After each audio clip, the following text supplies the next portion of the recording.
Subscribe to Color Frames. వచ్చే సీజన్కు ముందు నిర్వహించనున్న మెగా వేలానికి సంబంధించిన మార్గదర్శకాలను బీసీసీఐ తాజాగా విడుదల చేసింది. ప్లేయర్ రిటెన్షన్, పర్స్ విలువ, అన్క్యాప్డ్ ప్లేయర్స్, ఇంపాక్ట్ ప్లేయర్ నిబంధనలపై బోర్డు తన స్టాండును స్పష్టం చేసింది. ఆ తర్వాత అన్ని టీంలు తమ వ్యూహ రచనలో నిమగ్నమయ్యాయి.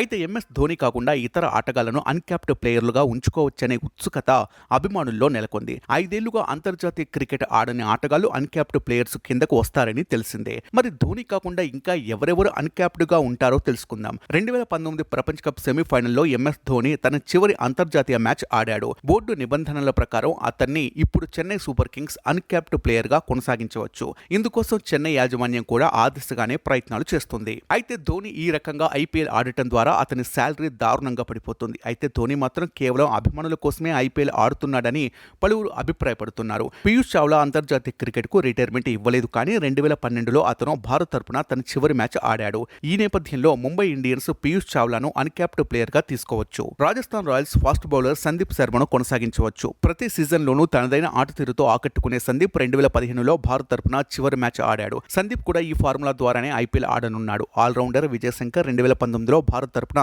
తన చివరి మ్యాచ్ ఆడాడు. అతని ప్రదర్శన గుజరాత్ టైటాన్స్ కు కలిసొస్తుంది. ఈ నేపథ్యంలో విజయ్ను ఆ జట్టు అతన్ని అన్క్యాప్డ్ ప్లేయర్ గా నిలుపుకోగలదు. గత 2 సీజన్లలో గుజరాత్ టైటాన్స్ తరపున అద్భుత ప్రదర్శన చేస్తున్న ఫాస్ట్ బౌలర్ మోహిత్ శర్మను కూడా నిలబెట్టుకోవచ్చు. 2015 ప్రపంచ కప్ ఆడిన మోహిత్ చివరిసారిగా 2015లో భారత్ తరపున ఆడాడు. లెగ్ స్పిన్నర్ కరణ్ శర్మను కూడా ఆర్సీబీ నిలువరించగలదు. కరణ్ తన చివరి మ్యాచ్ ను 2014లో టీమిండియా తరపున ఆడాడు. వీడియో మీకు నచ్చినట్లయితే ప్లీజ్ లైక్ చేయండి, షేర్ చేయండి, కామెంట్ చేయండి.